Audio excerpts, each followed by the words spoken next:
Los reyes de Aragón accedieron al trono, se coronaron, tuvieron familia y descendencia, y entre sus cometidos estuvo el de agrandar y fortalecer el reino con nuevas conquistas. Por lo demás, enfermaron y murieron como también lo hicieron sus vasallos.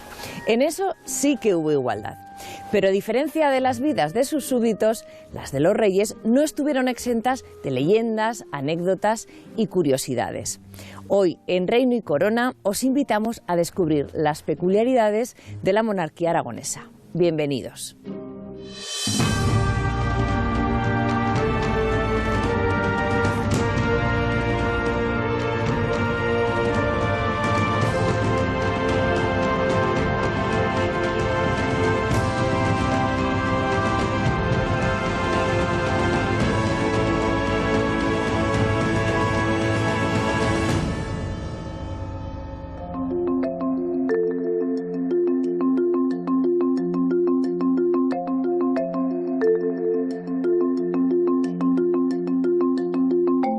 Hola, buenos días. Hola, buenas. Bueno, hoy vamos a hablar del origen de Aragón. Aragón no tanto la comunidad, el territorio en el que vivimos y hemos nacido la mayoría de nosotros, sino del concepto de Aragón. ¿Qué sabéis de Aragón? Fue una familia de reyes y reinas muy poderosa. Muy bien, Julia. Exactamente eso. Es el linaje de una familia de reyes. De los reyes de Aragón, que como sabéis comienza con Ramiro I. Pero os tengo que decir que no exactamente, porque sabemos que antes de la aparición de la dinastía ya existía el término de Aragón. ¿Qué se llamaba Aragón? ¿El río Aragón? Muy bien, Yasín. El Aragón y su afluente, el Aragón Subordán. Pero, ¿alguien sabría decirme dónde están estos ríos? ¿En el Pirineo de Huesca? Efectivamente, Javier, muy bien.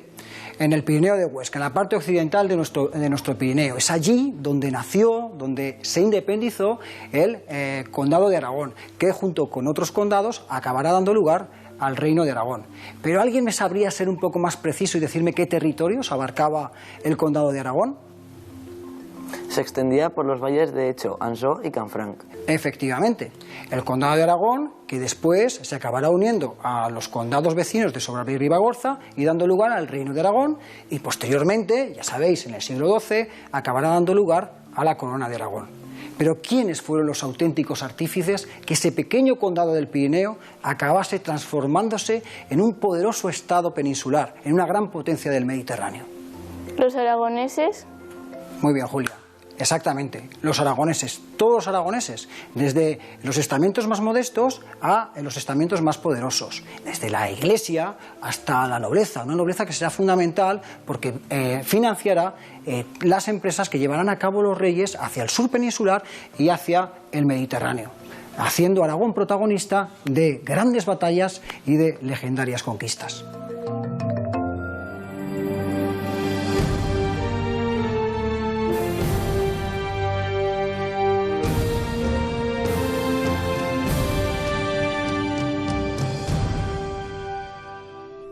La monarquía fue la forma de gobierno común en los estados cristianos durante la Edad Media.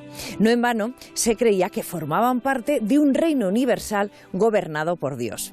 Los monarcas aseguraban de hecho tener un derecho divino para gobernar. Precisamente, este escondido lugar de Aragón en el que estamos hoy es un ejemplo de esa relación entre lo divino y lo real. Es el monasterio de San Victorián, en el municipio del Puello de Araguás, en el corazón del Sobrarbe. Está considerado el primer monasterio de España y fue muy importante en la historia de Aragón. Estuvo protegido por reyes y papas y durante siglos se configuró como el centro político, económico y espiritual del Sobrarbe, teniendo control también sobre localidades de Ribagorza, Somontano e incluso tuvo posesiones en Valencia. Cuenta la tradición que el monasterio de San Victorián fue testigo de un hecho importante en la historia de Aragón. Hasta aquí vinieron el rey aragonés Ramiro II, el monje, y el conde de Barcelona, Ramón de Berenguer IV, para decidir los esponsales entre el conde y doña Petronila, la hija del rey Ramiro. Unión que posteriormente daría como fruto la formación de la corona de Aragón.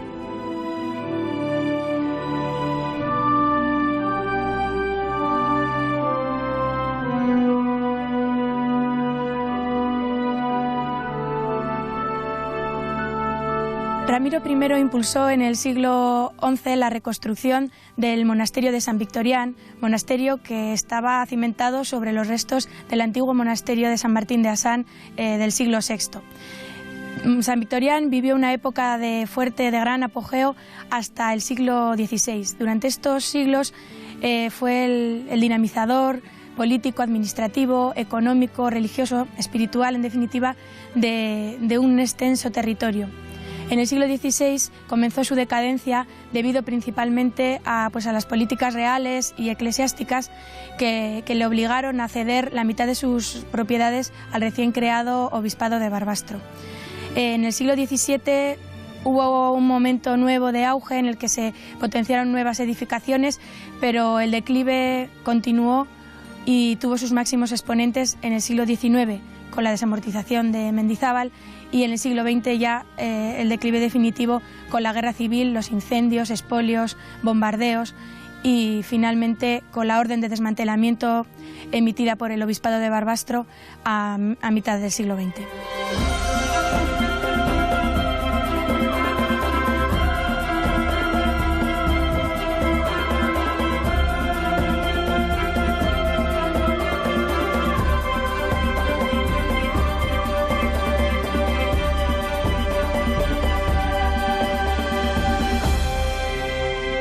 En Aragón nunca hubo un orden legal en la sucesión al trono, aunque el primer rey de la dinastía, Ramiro I, dejó escritas unas pautas. Aunque había cierta libertad para elegir al heredero, por regla general heredaría el primogénito.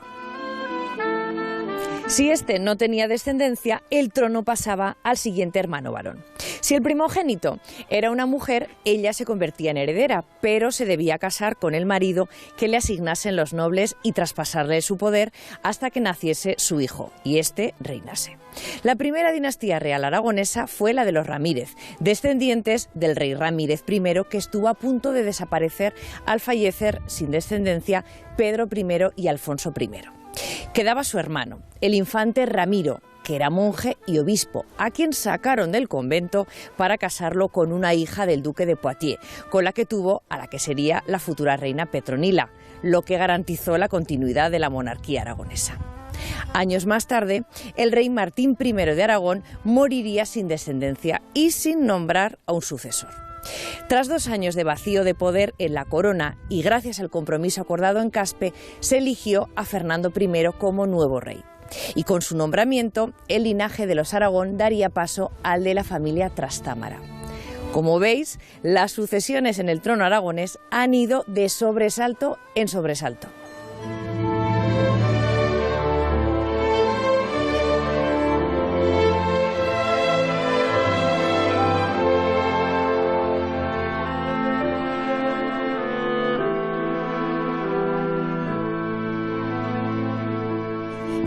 Que sí, a mi regreso, que ahora voy a llevarle su ración al Dominus Pedro.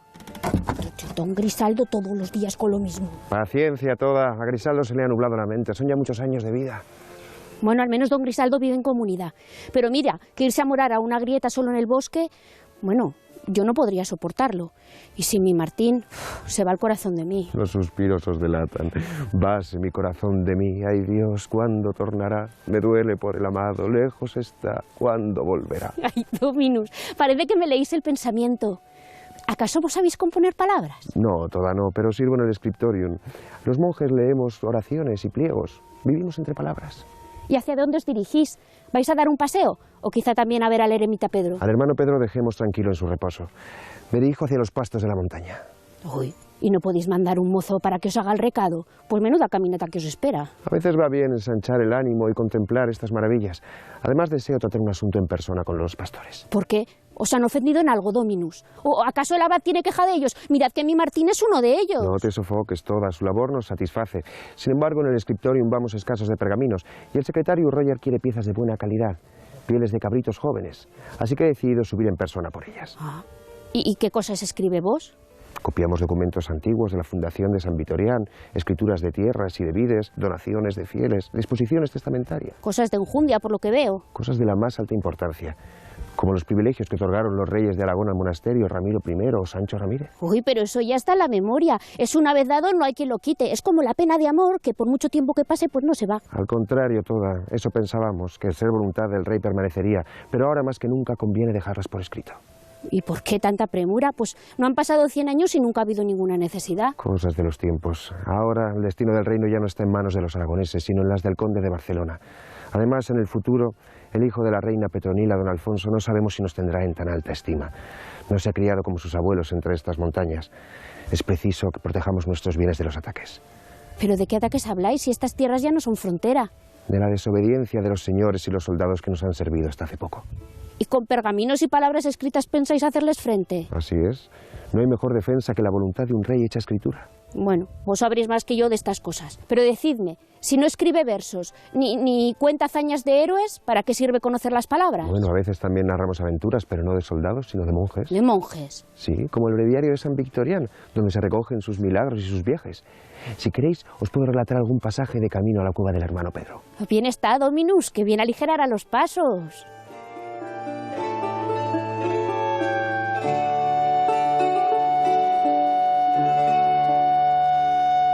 La Casa de Aragón fue un linaje regio en el que se sucedieron de manera ininterrumpida 20 monarcas aragoneses, desde la propia creación del reino en el siglo XI con Ramiro I hasta Fernando el Católico en el siglo XV. La Casa de Aragón en estos 5 siglos de historia se puede dividir en 3 etapas distintas. Una inicial con los 5 primeros monarcas, desde Ramiro I a Ramiro II, una segunda desde el siglo XII con la creación de la corona de Aragón en época de la reina Petronila, una reina tras la que se sucedieron otros 10 monarcas que unieron a sus títulos de reyes de Aragón el de conde de Barcelona y sucesivamente los de los reyes de Mallorca, Valencia, Sicilia o Cerdeña. De todas maneras, de esos títulos, el primero y más importante fue siempre el de rey de Aragón. Un hecho basta para demostrarlo. El cronista Bernat Desclot narra que en 1285, durante el asedio francés de Gerona, los defensores de la ciudad catalana, al ver acercarse al rey Pedro III, gritaron «Aragó, Aragó», es decir, Aragón en catalán. Finalmente la Casa de Aragón llega a su fin en época medieval en el siglo XV, a partir del compromiso de Caspe en 1412 con la elección de Fernando de Antequera. Su nieto será ya Fernando el Católico. Contadme pues, Dominus, ¿qué más relata el breviario de San Victorián? Nos cuenta que siendo hijo de familia noble se olvidó pronto de las comodidades y dispuso de los bienes de su familia para fundar monasterios y hospitales. Bueno, pero si como vos decís, fundó monasterios y recorrió los principales pueblos de la Galia, ¿cómo es que llegó hasta estos valles? No conocemos todas sus aventuras, tampoco tan solo algunas de ellas. Y entonces, claro, es que nadie las dejó por escrito como vos ahora. Y si lo hicieron, no las conservamos. Las invasiones árabes extinguieron la vida en estos montes, incluso los archivos y los muros del antiguo monasterio. Luego nada se sabe. Tan solo lo que se ha perpetuado en la memoria y en los tiempos. Contad entonces, Dominus. Escuchad. Tomó el santo camino hacia los montes del Pirineo con algunos compañeros, camino hacia el monasterio de Asán. Agotados y sedientos en medio del bosque, entonces el santo hirió con su báculo la tierra y de allí brotó una fuente de agua pura y cristalina. ¿La fuente santa? La misma. ¿Y entonces allí fundó el monasterio? El monasterio ya se había fundado en tiempos de los godos. San Victorián eligió estas tierras más que nada por su reconocida fama y por la presencia de eremitas. Y así, sin más catre que un duro peñasco y sin más alimento que las raíces del suelo, empezó su vida en una cueva. ¿Y esa cueva fue la Espelunca? La misma, la que se encuentra al final de este sendero y a los pies de la Peña Ferrera. Claro, ahora lo entiendo. El eremita Pedro está siguiendo los pasos del santo, por eso se ha ido a vivir en soledad a una grieta. Sí, el mismo camino, pero a la inversa. ¿Qué queréis decir? Que el hermano Pedro deja la vida en comunidad para irse a vivir en soledad, y Victorián, tras muchos ruegos de los monjes del monasterio de Asán, accedió a sus súplicas y emprendió con humildad el gobierno de su casa y la dirección de sus almas. ¿Y dejó la Espelunca? Abandonó la cueva y se le concedió una pequeña tierra para cultivar. A su lado construyó la primera casa, organizada en lauras, una celda para cada monje. Así, poco a poco los eremitas abandonaron sus retiros y se vinieron a vivir en comunidad.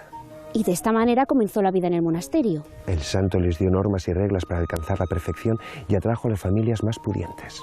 Y entonces sus noticias llegarían muy lejos. La fama del cenobio llegó a tal punto que las familias más poderosas del reino enviaron aquí a sus hijos para recibir el hábito y para que recibieran educación. Grandes riquezas traerían tantos señores. No solo riquezas y donaciones, sino también poder y prestigio. En sus muros se educó San Vicente, que luego sería obispo de Huesca, y Tranquilino, arzobispo de Tarragona. ¿Y qué pasó después? Las expediciones musulmanas asolaron el monasterio. ¿Y nada ha quedado de entonces? Ni la memoria del cenobio ni los restos de San Victorián pudieron arrebatarnos. El arca del monasterio, el cofre de plata donde se guardan las reliquias del santo. Dicen que es milagrosa. El propio rey lo creía así y lo llevó consigo a la toma de Alquézar. Y luego el rey don Pedro se lo llevó hasta la batalla de Alcoraz. Gracias a San Victorián se conquistó Huesca. Bueno, padre, pues aquí se separan nuestros caminos. Apresuraos y no entretengáis al hermano Pedro. Dejad en la entrada de la cueva su media ración y regresad cuanto antes. Así será. Que tengáis buen viaje.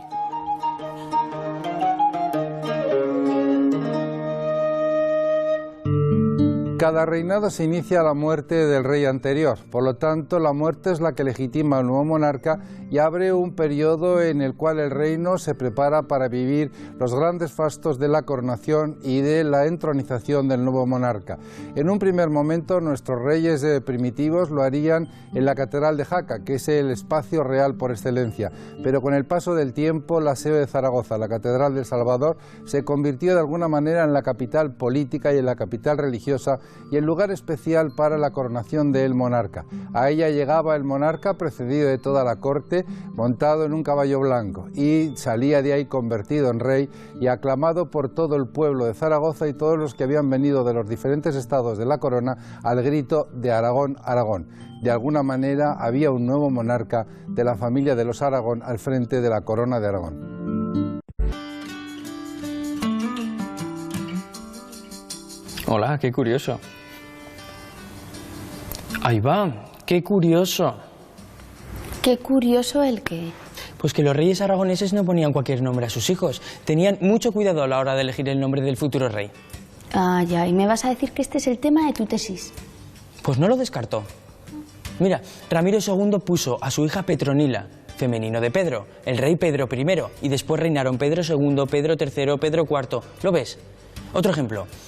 ¿Cuántos Alfonsos ha habido? Hasta 5, y todos por Alfonso I el Batallador. Ya, pero si es que tú también te llamas como tu padre, es una cosa de familia. Claro, ahí es donde yo quiero llegar. Es una cuestión de dinastía. ¿Por qué se repite tanto entre los reyes los nombres de Alfonso y Pedro y no el de Ramiro o Sancho?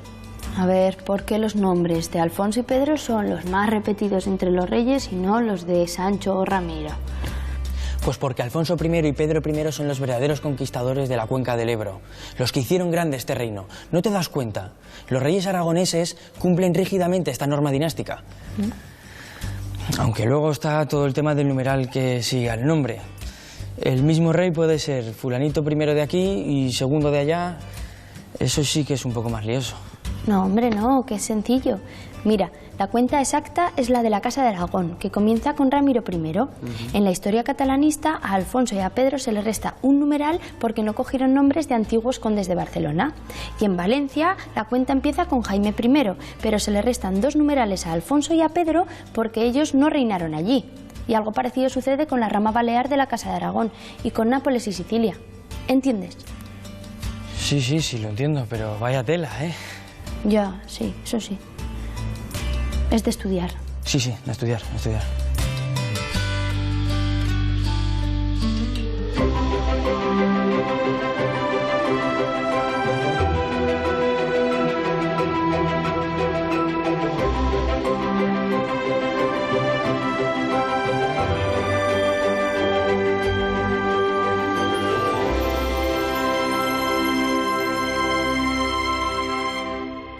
Los restos más antiguos de este monasterio son un pavimento del siglo VI y los cimientos de la iglesia del monasterio del siglo X.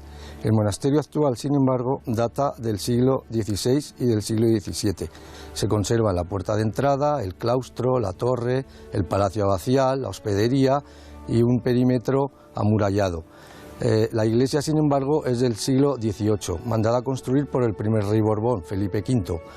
Consta de 3 naves, de un ábside plano, de una sala capitular con su archivo y la sacristía construida sobre la cripta.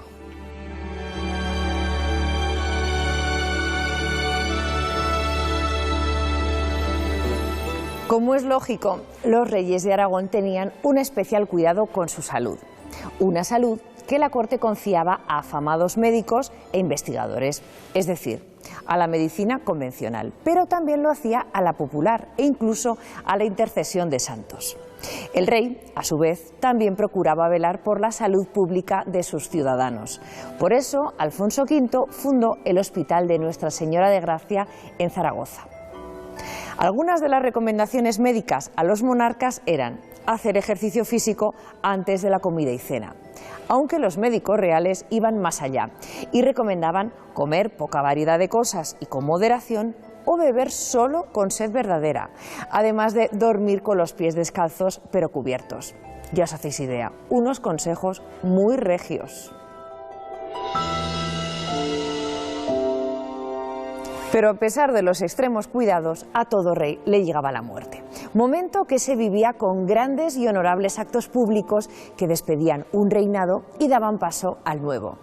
Los reyes no eran enterrados en cualquier lugar, se erigían grandes panteones, como el monasterio de San Juan de la Peña, mandado construir por el beato Ramiro I, el castillo de Monte Aragón o la capilla real de San Pedro el Viejo.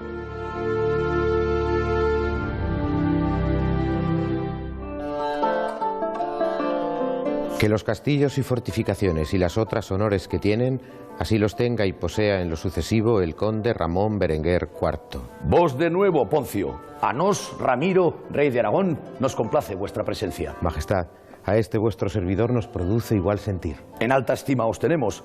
En vos confiamos nuestros documentos y, como siempre, os mostráis diligente. Tan solo sirvo como escribano a mi señor el conde de Barcelona, honor bien acogida en asuntos de tan gran fidelidad. Compartido afecto sentimos por vuestro señor, Poncio, gracias a vuestros servicios prestados en tierras lejanas y que aún no hemos olvidado. Tierras ajenas las de Besalú por aquel entonces, pero pronto seréis padre y señor de las mismas. Tierras, majestad, os recuerdo que bien os acogieron en tiempos difíciles para vuestra casa. Sí, en ellas encontramos amparo y fuerzas para defendernos de los que aquí en Aragón nos volvieron la espalda. Y bien se lo hicisteis saber a fuerza de hierro. Un rey que no castiga no es temido. Además, no se pueden contradecir las palabras de un monarca. Os vieron con hábito de monje, señor, y dudaron de vuestra potestad. Al servicio de Dios me destinaron. Cumplí con los deseos de mi padre, el rey Sancho Ramírez, y al servicio de mis hermanos cumplí cada vez que me fueron confiados. También lleváis vos la sangre de vuestra casa. Y aunque no era mi voluntad dirigirla, si lo hago es por la necesidad de un pueblo sediento y la tranquilidad de la Iglesia. Y demostrasteis grandes dotes de gobierno. Antes que monje, soy rey. Y no me tiembla el pulso. Nos imponemos nuestra voluntad y defendemos nuestra tierra. Nos impartimos justicia y somos la cabeza del reino. Por voluntad de Dios.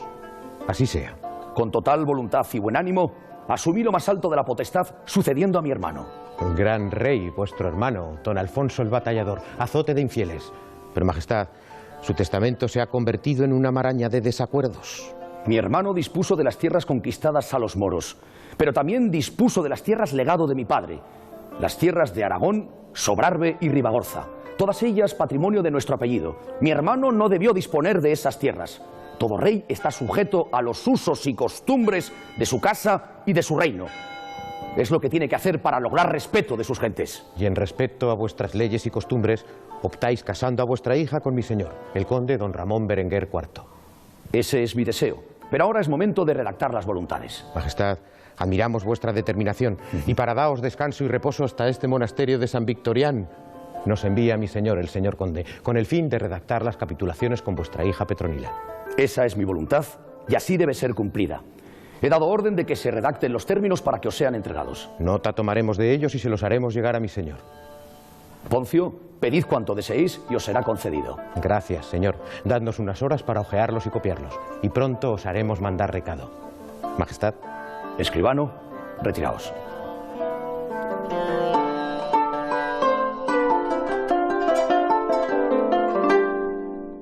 La coronación de los reyes de Aragón se llevaba a cabo en la SEO de Zaragoza. Durante un siglo, desde Alfonso IV en 1328 a Fernando I en 1414, esa ceremonia se trató en realidad de una autocoronación. Era el propio soberano el que se armaba a sí mismo caballero, el que colocaba sobre su cabeza la corona y tomaba con sus manos otros símbolos de la realeza como el pomo o el cetro. Esta singular autocoronación era, como podemos ver, una demostración impresionante del poder y la autoridad de la corona.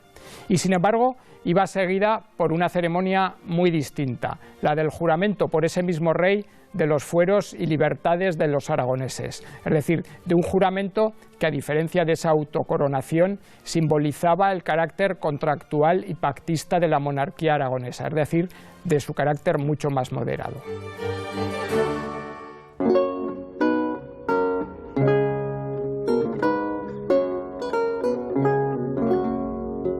¿Queríais vernos, señor? Sí, os he mandado llamar. Os diréis, majestad. Ha llegado el momento de poner las cartas sobre la mesa. Decidnos, ¿cuáles son las voluntades de vuestro señor el conde de Barcelona? Desposar a vuestra hija, darle un marido y un príncipe a los aragoneses. Bien es sabido que mi intención no es gobernar la casa de Aragón, y que si tomé mujer no fue por la lujuria de la carne, sino por la restitución de la sangre para poder obtener un heredero. Al tanto estamos de vuestras intenciones. Mi hija es una niña pequeña, y mi reino lo que necesita es una cabeza joven y fuerte que lo gobierne y que asiente las fronteras arrebatadas a los moros por mi hermano Alfonso. Será una honra para mi señor ofreceros a vos, majestad, nuestras huestes y dignidades. Mucho más conseguís vos con todo esto. Recordad a vuestro señor, el conde de Barcelona, que el título de rey, nos, Ramiro, os lo concedemos por la gracia de Dios, y que dicha dignidad eleva vuestra casa por encima del resto de los condados. Nuestra posición ya es fuerte, mi señor, pero agradecemos vuestra confianza. Sin embargo, debemos pactar la dote de vuestra hija Petronila. La dote es el conjunto de mi reino. Las tierras de Aragón, Ribagorza, Sobrarbe, Monzón, Zaragoza, más las tierras de Huesca y el valle de Arán. Tomad, leedlo y haced que llegue a vuestro señor.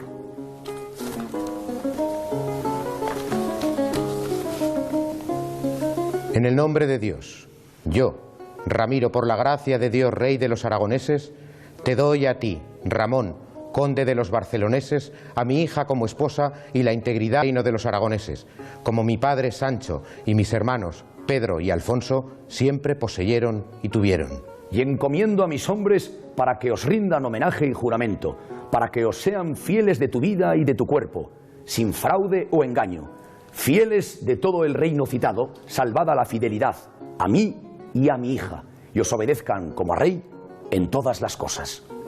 De igual modo, mi señor, ¿qué ocurriría si sucediera, Dios no lo quiera, que vuestra hija muriera antes de dejar descendencia y mi señor le sobreviviera? Seguiríamos los usos y costumbres que mi padre y mi hermano siguieron durante su reinado. ¿Y cuáles son esas costumbres? Si vuestro señor enviudara, es libre de contraer matrimonio. Luego, si mi señor contrajera nuevas nupcias, el reino sería para sus descendientes y no retornaría a vos. La donación de mi reino es libre e inmutable, sin ningún obstáculo después de mi muerte. Así sea. Sin embargo, retengo para mí el real dominio sobre las iglesias de mi reino y los monasterios de San Juan de la Peña y San Victorián, entre otros. ¿Deseáis algo más? Que durante toda mi vida sea vuestro padre y señor. Que os guardemos fidelidad. Que nos, Ramiro de Aragón, sea rey, padre y señor de todos vuestros condados el tiempo que a mí me plazca. Pero, señor, ¿no creéis Esto os doy y concedo a los hijos de los hijos tuyos, sean descendencia de mi hija por los siglos de los siglos. Y ahora, escribano, podéis marchar. Eso sí, llevad estos documentos a mi futuro yerno Ramón. Dentro de un tiempo habremos de vernos en Barbastro para firmar las capitulaciones. Así sea esta la voluntad de este vuestro rey. Majestad. Poncio, que tengáis buen viaje.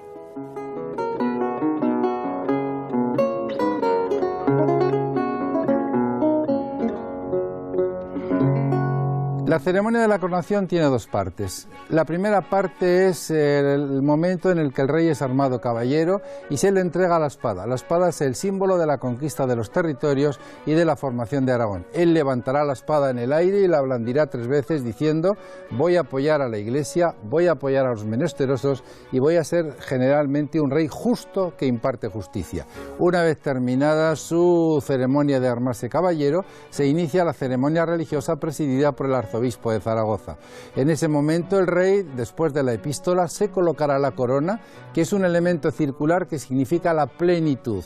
De alguna manera es el símbolo de la autoridad, de la cabeza y del pensamiento que el rey va a emplear en el mejor gobierno del reino. Junto a la corona, el rey va a coger en una mano el cetro, que simboliza la autoridad y de alguna manera su autoridad personal, y en la otra va a tener el pomo o mundo, es un elemento circular que simboliza todas las tierras del reino que él va a gobernar. Además, él va vestido con un vestido talar que lleva las barras de la familia de los Aragón y se va a sentar en el trono, que es el trono de Aragón.